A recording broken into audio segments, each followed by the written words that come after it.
everyone. So today we are going to start chapter number 2 here in this video, and that is fractions and decimals. So here in this video we take first of all the introduction part. Here we discuss some definitions and some important facts about the fractions today. So first is, what is fraction? A part of the whole thing is called fractions. किसी पूरी चीज का कुछ हिस्सा जो है वो fraction कहलाता है. जैसे मीन्स हमारे पास ये एक सर्कल है, अगर हम इसका हाफ दो पार्ट्स कर देते हैं तो ये जो एक पार्ट है, अगर हमारे पास ये पार्ट हम लेते हैं दिस टाइप, तो ये क्या होगा, इसका कुछ हिस्सा है, पूरे सर्कल का कुछ हिस्सा है. और ये कितना है, इसके 2 पार्ट्स बनाए हैं, तो जो 2 टोटल पार्ट्स होते हैं वो नीचे रहते हैं, और जो कंसीडर किया होता है हमने पार्ट, जो लिया होता है, टेकन पार्ट रहता है, वो ऊपर आता है. सो दिस टाइप जब हम उसको लिखते हैं, जो हमने पार्ट लिया होता है वो 1/2 आया, जो हमने लिया हिस्सा upon total parts. This is known as fraction. और इट मीन्स फ्रैक्शन को हम P/Q की फॉर्म में लिखते हैं. तो जो लाइन से अपर पार्ट होता है दैट इज कॉल्ड न्यूमरेटर, और लाइन से जो हमारा बॉटम पार्ट रहता है दैट इज कॉल्ड डिनोमिनेटर. और यहाँ फ्रैक्शंस में एक सबसे बड़ी कंडीशन रहती है कि Q कैन नेवर बी 0. ये हमारा जो Q है ये कभी भी 0 नहीं हो सकता है. अगर ये 0 हो जाएगा तो ये हमारा फ्रैक्शन डिफाइंड नहीं रहेगा. So fraction we can define numerator upon denominator. इसको हम इस फॉर्म में लिखते हैं. अब नेक्स्ट है कि every whole number can be written as a fraction. किसी भी होल नंबर, जैसे हमारे होल नंबर 0 से स्टार्ट होते हैं, 1 2 3 एंड सो ऑन, तो इन सभी नंबर्स को हम फ्रैक्शंस के रूप में लिख सकते हैं अपॉन 1 करके. क्योंकि जब भी हम किसी के नीचे 1 लिखेंगे तो उसकी वैल्यू में कोई फर्क नहीं पड़ता है. 0 को हम 0/1 लिख सकते हैं, 1 को हम 1/ लिख सकते हैं, एंड 2 को हम 2/1, और इसी तरह 15, 100 सम नंबर्स कोई भी हो, हम उसको अपॉन 1 करके फ्रैक्शन के रूप में लिख सकते हैं, क्योंकि इसकी वैल्यू चेंज नहीं होती है. So we can write here. Next we are going to discuss proper fractions. So, a fraction having denominator greater than numerator is called a proper fraction. ऐसा फ्रैक्शन जिसमें उसका डिनोमिनेटर जो है वो ग्रेटर हो न्यूमरेटर से, that fraction is called proper fraction. जैसे example के लिए 2/5. अब न्यूमरेटर यहाँ अपर पार्ट रहता है तो 2 है, और डिनोमिनेटर यहाँ पर 5 है. तो जब भी हमारा डिनोमिनेटर ग्रेटर हो न्यूमरेटर से, that type of fraction is called proper fractions, like 4/9, 7/11 and 0/1. तो यहाँ पे हमेशा याद रखने की बात यह है कि जो प्रॉपर फ्रैक्शन रहता है उसकी वैल्यू हमेशा 0 से 1 के बीच में लाइज करती है. नेक्स्ट हम ले रहे हैं improper fractions. So a fraction having numerator इधर इक्वल टू डिनोमिनेटर और greater than denominator is called an improper fraction. जब भी किसी फ्रैक्शन में हमारा न्यूमरेटर या तो डिनोमिनेटर के इक्वल होगा, न्यूमरेटर ऊपर का हिस्सा और डिनोमिनेटर लोअर पार्ट, तो इसका जब डिनोमिनेटर के इक्वल हो न्यूमरेटर तब, या फिर न्यूमरेटर डिनोमिनेटर से ग्रेटर हो, उस कंडीशन में हम कहते हैं कि ये एक इम्प्रॉपर फ्रैक्शन है. जैसे एग्जाम्पल 7/7, दोनों इक्वल हैं, न्यूमरेटर 7 है, डिनोमिनेटर भी 7 है, तो ये इम्प्रॉपर फ्रैक्शन हुआ. और अगर 7/5, अब देखिए न्यूमरेटर 7 है एंड डिनोमिनेटर 5 है, तो here numerator is greater than denominator, so it is an improper fraction like this. So value जो रहती है इम्प्रॉपर फ्रैक्शन की ऑलवेज इक्वल टू 1 और ग्रेटर देन 1. ये जो वैल्यू है, जैसे हमने दिया अगर 7/7 फ्रैक्शन, तो 7/7 मतलब 7 1 7, 7 1 7, तो वैल्यू क्या आ गई इसकी, 1 आ गई. और अगर हम लेते हैं 7/5, तो जब हम इसको डिवाइड करते हैं 5 1 5, 2 रिमाइंडर 2/5, तो मिक्स फ्रैक्शन में जब हमने इसको सॉल्व किया तो 1 × 2/5 रह रहा है हमारे पास, तो इसकी वैल्यू 1 से ग्रेटर है. इसी तरह कोई भी इम्प्रॉपर फ्रैक्शन रहेगा तो उसकी वैल्यू 1 से ग्रेटर ही आएगी.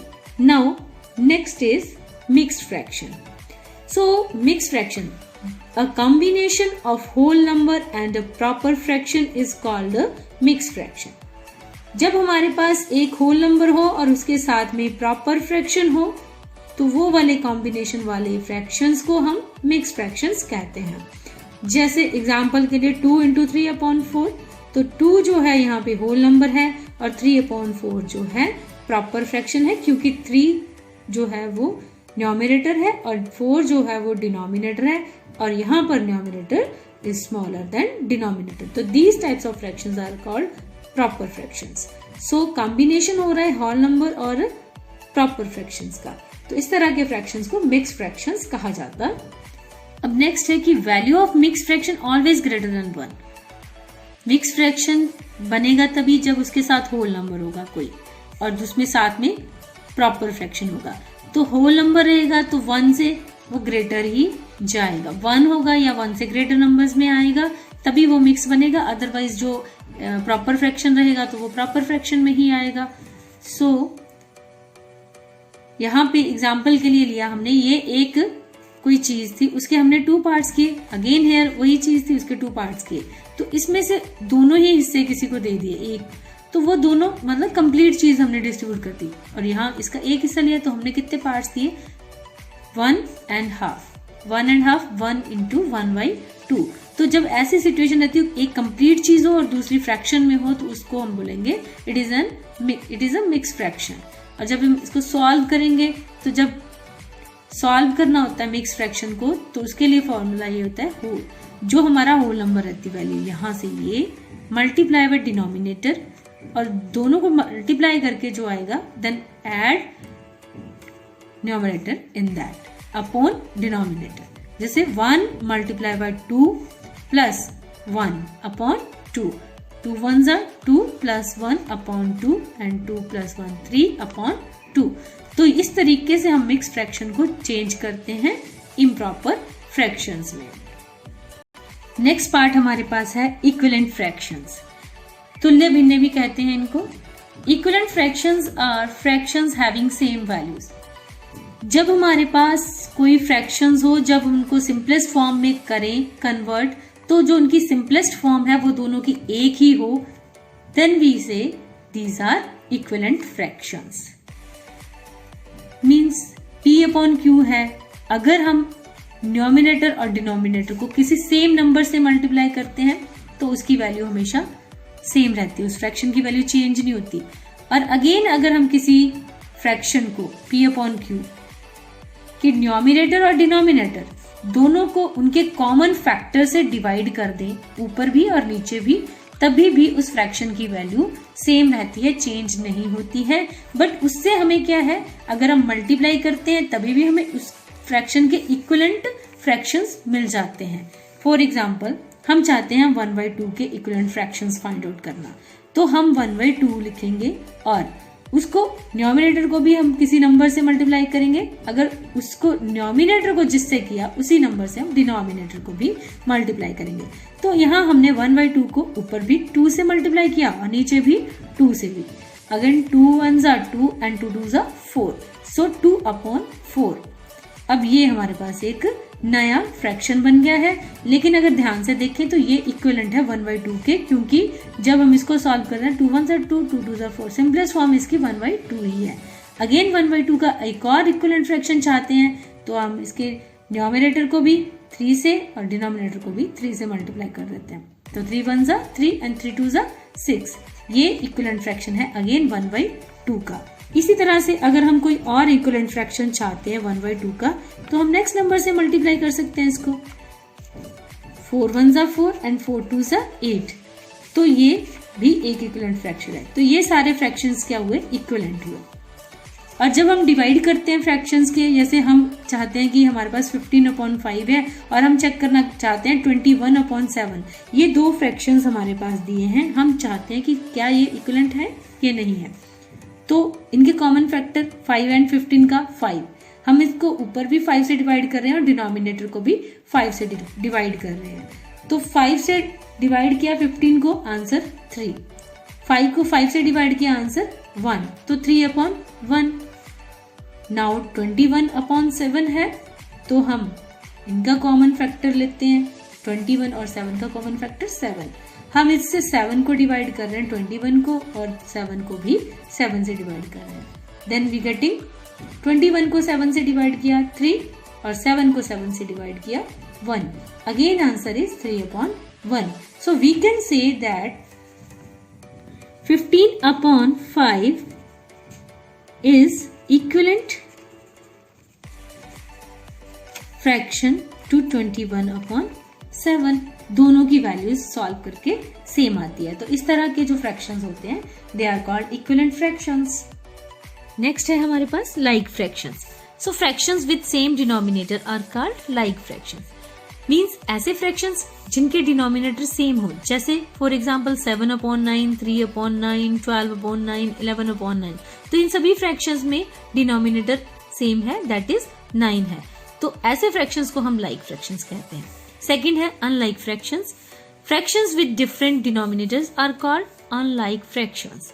ऐसे फ्रैक्शंस जिनमें डिनोमिनेटर्स जो हैं वो अलग अलग हों तो उन्हें हम अनलाइक फ्रैक्शंस कहते हैं। जैसे 3/7, 8/5, 3/9, इन सभी के डिनोमिनेटर्स डिफरेंट है। तो ये वाले जो हमारे फ्रैक्शंस रहेंगे ये अनलाइक फ्रैक्शंस बोले जाएंगे। अब जब भी हम कंपैरिजन करते हैं लाइक फ्रैक्शंस में तो हमें बिल्कुल आसानी रहती है, हम इनको देखकर आसानी से बता सकते हैं कि कौन से ग्रेटर है और कौन सी टर्म स्मॉलर है।